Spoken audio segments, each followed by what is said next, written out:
Wa alaikum assalam wa rahmatullahi wa barakatuh. How did I navigate Azhar and trying to stick to Athari shuyūkh?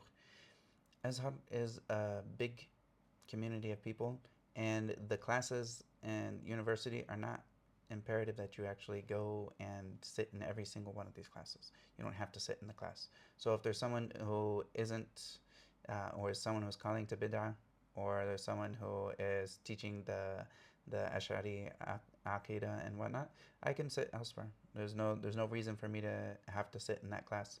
I didn't sit in any of the classes when they had these Aqīdah. I went elsewhere. I did other things.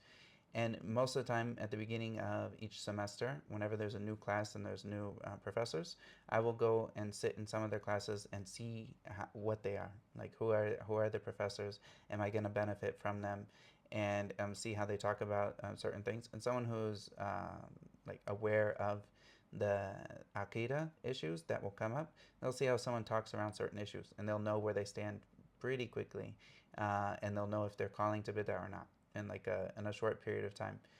And this is some of the way. But also, I would recommend for any person who's going to Azhar to also have the majority of their shuyūkh and their basis to be from people that they know, like trusted shuyūkh that aren't necessarily in the university, aren't necessarily teaching under the banner of Azhar, but a lot of times these are Azhari shuyūkh as well. Like they went to Azhar, they came out of it and whatnot.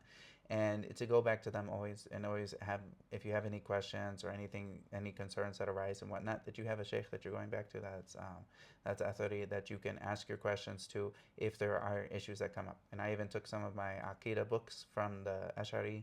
I took the Aqīdah books to my Salafi shuyūkh, and I would study it with them. So I could pass the test, and also I would know the Ash'ari Aqīdah while having an understanding of the rebuttal to these things. And of course, someone who studies Shaykh al-Islām ibn Taymiyyah, they study his works. This is a great way to combat the majority of what they have to say. If someone studied Tadmuriyah, al-Fatawa, al-Hamawiyah, al-Tisayniyah, I went through that, and also Nubuwat, there's a lot of stuff in there. These are the ones I would every time I'd study something from Azhar, I would go back and I would go over these books from Shaykh al-Islām ibn Taymiyyah. And between this and also having a basis of shuyūkh that I go back to, this allows me to not fall into too much of the nonsense that's there. Of course, not every Shaykh will upright say that he's Salafi, but you'll know that everything he teaches he teaches everything that's in the book, and he doesn't spread any bid'ah. And so he teaches what's in the book, and he doesn't spread any bid'ah, and he gives tawjihat, like he'll guide people in the right way with this, then you're benefiting a ton from them. And whether or not they come out and say we're Salafi and let's go upon the path of the Salaf, manhaj of the Salaf, yeah guys, let's go. He's teaching you ilm.